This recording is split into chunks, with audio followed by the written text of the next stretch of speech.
Buenas noches. Familiares de Alan García se niegan a que le realicen un funeral de Estado. En situación delicada, mujer herida a machetazos por su pareja. Y aumenta el flujo de pasajeros en paradas de autobuses. Hombre muere calcinado durante fuego en Samaná. Obreros de Punta Catalina protestan en reclamo de bonificaciones. Familiares de niños maltratados por pastoras se quejan de que, pese a que fue condenada, sigue en libertad. Abogados del comunicador Álvaro Arbelo, condenado por difamación, apelarán sentencia. Lanzan a las calles 26.000 agentes de la policía y cuerpos castrenses para garantizar seguridad. Siguen transitando camioneros violando la ley. En tecnología, conozca las mejores aplicaciones para saber la ubicación de sus familiares.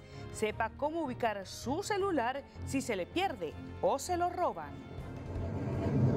A recrearse, Ministerio de Deporte puso en marcha los campamentos de Semana Santa en las 32 provincias del país. En las económicas, Fundación Reservas del país incrementa créditos a pequeños emprendedores. Y en los espectáculos, conozca los detalles de la filmación de la película de Freddy Veras Goico. Inicia así Noticias Telemicro. Desde el centro de prensa del Grupo Telemicro, República Dominicana, esta es la emisión estelar de Noticias Telemicro, con Elianta Quintero. Saludos amigos, sean todos bienvenidos a la emisión estelar de este miércoles 17 de abril del año 2019. Como siempre, un placer acompañarlos durante toda esta hora informativa.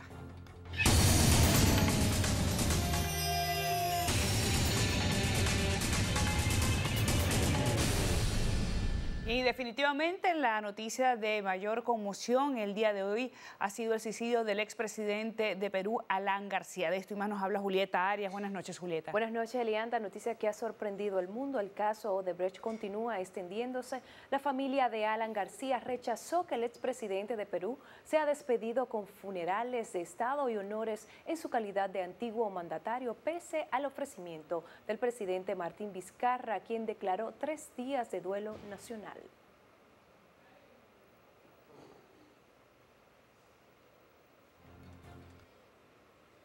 Eli, venimos. Seguimos con más información. Más adelante vamos a hacer nuevamente contacto con nuestra compañera Julieta Arias. Esta muerte o este suicidio del exmandatario peruano Alan García impactó a diferentes sectores de República Dominicana, quienes aprovecharon para llamar a la clase política a verse en ese espejo y manejar con transparencia los recursos del Estado. Es Wendy Gil quien nos amplía. El caso de los sobornos por parte de la empresa Odebrecht sigue marcando precedentes a nivel internacional por los diferentes matices que ha tomado. Con el suicidio del expresidente peruano Alan García, quienes abogan por una justicia independiente en este país, consideran el hecho debe servir para captar la atención de los políticos y del propio Estado dominicano. Deben tomar esto como referencia, como un consejo, de que al momento de dirigir los destinos de un país deben apegarse al manejo ético, transparente de los recursos del Estado y no involucrarse en actos que pudieran terminar de esta forma, porque manda un mensaje negativo a las nuevas generaciones. Que se investigue a fondo, que se escuchen todas las partes y que prevalezca antes que nada la justicia, puesto de que no se puede aplicar justicia a medias, sino en su justa dimensión, ante lo humanamente posible. Entienden que el manejo que la justicia internacional le ha dado a quienes de alguna forma son implicados en los sobornos deja un mal sabor al comparar el caso con este país. En República Dominicana, este mismo caso que tiene como actor a esta misma empresa, y inclusive con una mayor incidencia en la República Dominicana por el volumen de obras y por el monto que envuelven estas obras, ha tenido un accionar totalmente distinto. Nosotros esperamos que en la República Dominicana se pueda ampliar, se pueda profundizar en el caso Odebrecht y que pueda pues triunfar la justicia, que es el anhelo de todo el pueblo dominicano. Alan García era el quinto expresidente que enfrentó problemas judiciales en Perú. Ollanta Humala es el único que ha terminado tras las rejas. Está también Pedro Pablo Kuczynski, que es investigado por supuesto lavado de activos. Alejandro Toledo se encuentra en Estados Unidos prófugo de la justicia peruana. Alberto Fujimori ha vuelto a la cárcel después de que la Corte anulara el indulto. Tratamos de obtener información desde la Embajada de Perú en la República Dominicana, que se encuentra a mis espaldas, y han dicho que hasta el momento no tienen ningún tipo de datos, solo manejan los que se han suministrado a través de los medios de comunicación. Wendy Gil, Noticias Telemicro. Así es. Ahora sí, Julieta Arias nos presenta los detalles del suicidio del expresidente peruano Alan García. Por cierto, que las redes sociales se han invadido de reacciones, Julieta. Así es, Elianta. Buenas noches. Noticia que ha sorprendido al mundo. El caso Odebrecht continúa extendiéndose. Los familiares de Alan García rechazaron que se le hiciera un funeral de Estado, mientras el presidente de ese país declaró 3 días de duelo. Ir a su dormitorio a dispararse. A él han matado, a la gente, a la mente más brillante del país. Pudieron demostrar que Alan García era ladrón. No ha habido sentencia. No ha habido nada. No ha habido nada. Morirán de imbéciles como Alan García bien lo dijo. El expresidente peruano Alan García se suicidó este miércoles acorralado por el escándalo de corrupción, disparándose en la cabeza cuando la policía llegó a su casa para hacer cumplir una orden de arresto por su supuesta vinculación en el escándalo de corrupción de Odebrecht en Perú. García falleció a los 69 años mientras era operado en el hospital. Sufrió 4 paros respiratorios según el reporte médico. Supuestamente Luis Nava, secretario presidencial bajo el gobierno de García, y su hijo José Antonio Nava recibieron $4 millones de Odebrecht para lograr el contrato de construcción de la línea 1 del Metro de Lima. Se recuerda que el líder político de la Alianza Popular Revolucionaria Americana, APRA, tenía prohibida la salida del país. Ejerció la presidencia en Perú en 2 mandatos no consecutivos de 1985 a 1990 y del 2006 al 2011. Era uno de los 4 expresidentes peruanos vinculados con el escándalo de corrupción de la constructora brasileña Odebrecht. Al igual que él, están incluidos en el expediente los exmandatarios Alejandro Toledo, Ollanta Humala y Pedro Pablo Kuczynski. El quinto miembro de este grupo es Alberto Fujimori, condenado por violaciones de derechos humanos y otros hechos de corrupción diferentes al de Odebrecht. De los exmandatarios peruanos acusados de recibir sobornos o aportaciones no declaradas para la campaña electoral, han estado en la cárcel Ollanta Humala y Pedro Pablo Kuczynski. Kuczynski permanece en el área de cuidados intensivos. El expresidente enfrenta el pedido de prisión preventiva solicitado por la Fiscalía. Bueno, a raíz de la muerte del expresidente peruano serán investigados varios fiscales, Elianta. Así es, un caso que se lamenta dentro del Perú y también fuera, sobre todo por las implicaciones que puede traer en el caso de Odebrecht. Así es, estaremos dando seguimiento a este tema internacionalmente, además de la situación de salud de Kuczynski. Así es, muchísimas gracias, Julieta, por el reporte. Que tengas buenas noches. Buenas noches, Elianta, y ustedes gracias por la atención. Hasta mañana.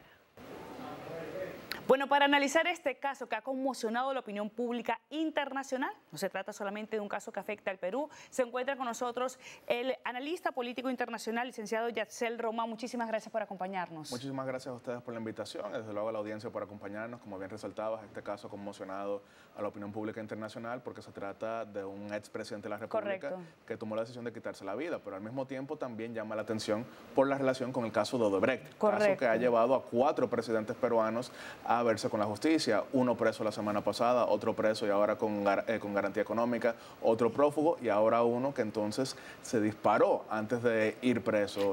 Desde el punto de vista internacional, que un expresidente, un hombre pues que ha estado en la cúspide del poder, se quite la vida, ¿cómo se puede interpretar? Sobre todo por este caso importante que implica no solamente el Perú, estamos hablando de varios países que están pues sumergidos en este caso de corrupción. Y no cualquier expresidente, sino una persona que gobernó 2 veces ese país y que había sido uno de los líderes políticos más importantes. Pero eso ha causado varias opiniones en base a lo que es el traslado de la lucha política desde las urnas hacia los tribunales, y eso ha llevado a muchas personas a decir que quizás ha habido excesos en lo que han sido los sometimientos de varios presidentes. Solamente en los últimos 4 años hemos visto más de 10 que han sido o encarcelados o enjuiciados o que incluso se encuentran prófugos. Y eso es algo que nos lleva entonces a analizar si hay excesos o si verdaderamente estamos viendo un avance hacia mayor institucionalidad. Eso se da a interpretación. Desde su punto de vista, ¿frente a qué estamos? Dependiendo del país, porque en el caso de Perú no pudiéramos decir que ha habido persecución política porque hemos visto presidentes de todos los sectores apresados. Quizá en algún... Aunque ellos alegaron que sí. Ellos alegan que sí, pero desde luego cuando uno ve que Pedro Pablo Kuczynski, que Alejandro Toledo, que Ollanta Humala, pero que también Alberto Fujimori, no relacionado a Odebrecht, pero relacionado a otros temas, todos han sido enjuiciados en algún momento u otro. No podemos decir que tiene un tinte político la investigación. Sin embargo, no podemos dejar de ver el lado humano de una persona que se vio completamente acorralada, una persona que había sufrido de depresión clínica y que vio esta como la única salida. Entonces se entiende que haya quienes usan este tipo de narrativa. No es quizá el momento para rebatirlo, pero sí es importante conocer que el proceso ha sido institucional en todo momento, que llevaba 2 años siendo investigado y que recién ahora se le había dictado lo que sería prisión preventiva. Aprovecho su intervención para informar que antes de ser presidente de la República, Alan García fue tratado efectivamente por un tema de depresión.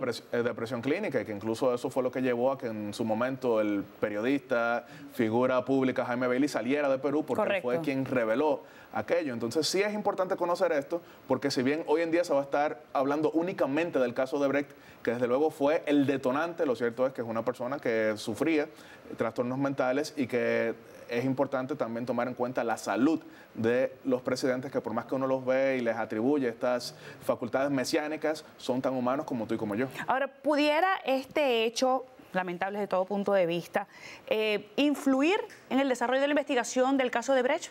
Lo cierto es que ya vimos que se decidió suspender a los fiscales que fueron a su casa, y no podemos decir que eso va a tener un impacto a largo plazo, pero en lo inmediato sí tuvo el impacto de suspender a dichos fiscales, que se dijo que en todo momento cumplieron el protocolo, pero ahora mismo con una parte influyente del país conmovida, y quizá buena parte de la región también conmovida, porque a nadie le gusta ver este tipo de situaciones, va quizá llevar lo que sería una especie de relajación de los procedimientos. Entonces no es positivo bajo ninguna perspectiva, o por lo menos por la de usted. Por lo menos en este momento pudiera verse como que se relajará lo que serían las prisiones preventivas que se han aplicado hacia varios mandatarios en buena parte de la región, porque lo estamos viendo en Guatemala, lo vemos en Panamá, lo vemos en El Salvador, lo vemos en Brasil, y quizá entonces esta ola de apresamientos a presidentes de la República inimaginable hace 30, 20 años, quizá ahora mismo llega a un espacio de mayor moderación.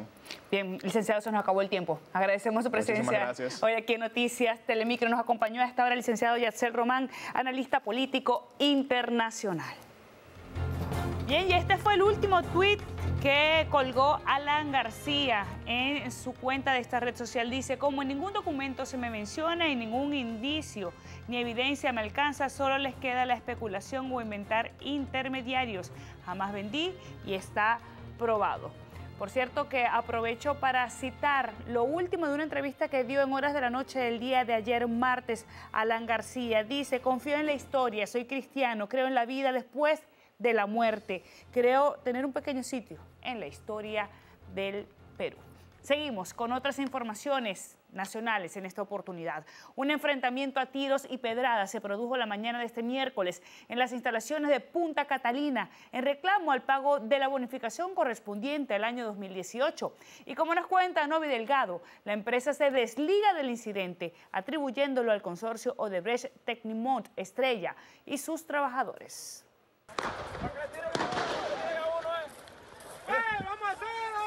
Esto fue lo que se vivió en las instalaciones de Punta Catalina este miércoles. Cientos de empleados exigían el pago de la bonificación correspondiente al año 2018. Supuestamente se les informó que no se iba a entregar debido a alegadas pérdidas de la empresa. Nosotros no podemos ir a destruir lo de nosotros, Ahora ellos, como ellos le están exigiendo al gobierno que le pague 700 millones de dólares, oiga bien, ellos sí tienen la capacidad de ir a pagar la planta, no hay ningún trabajador. Ellos se están poniendo adelante para reprimir a los trabajadores que están reclamando una lucha justa, que es su sueldo, que le paguen su dinero. Entonces, otra cosa que no quieren que se diga es que ellos están así porque ellos ven el abuso y lo bien que tratan a los trabajadores extranjeros. Estos empleados que están acostumbrados a recibir eso, que hacen compromisos partiendo de que van a recibir ese beneficio, esa bonificación, por supuesto reaccionaron con mucha indignación. El presidente de la Central Nacional de Unidad Sindical asegura que se intentó buscar un acuerdo. Y la verdad es que no pudimos hacer ningún acuerdo.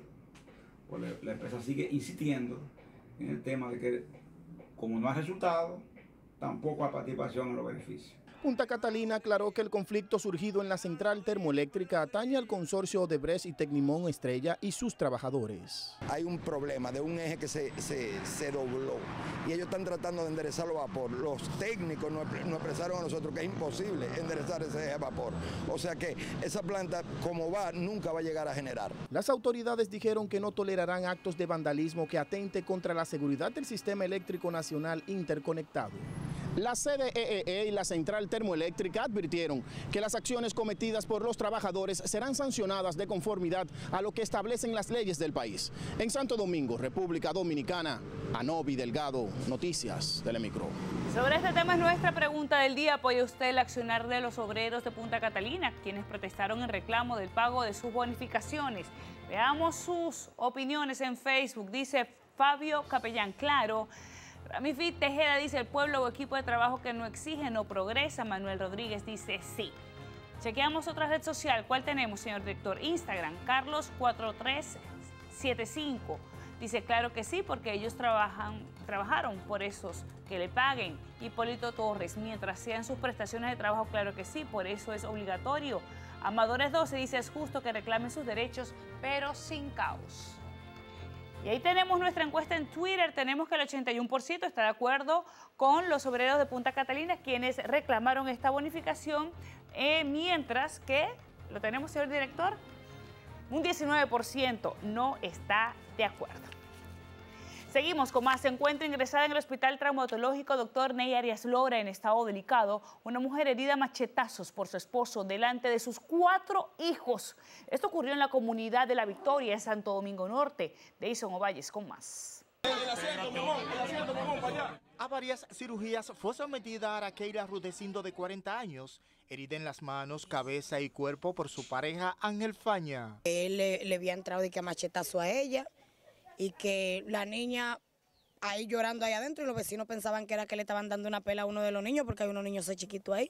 Y es que el móvil del hecho habría sido una discusión porque una empleada de la mujer herida programó el teléfono de Rudecindo para que los mensajes llegaran a su esposo. Que ella la llamó la atención, ella le dijo, pero ven acá, ¿y cómo tú haces eso? Tú no podías haber hecho eso, perdón. Porque si yo estuviera en algo malo o había dicho algo malo ahí y le cae Alberto a mi esposo, él me podía haber matado. El agresor, supuestamente en medio del hecho, trató de agredir a los hijos.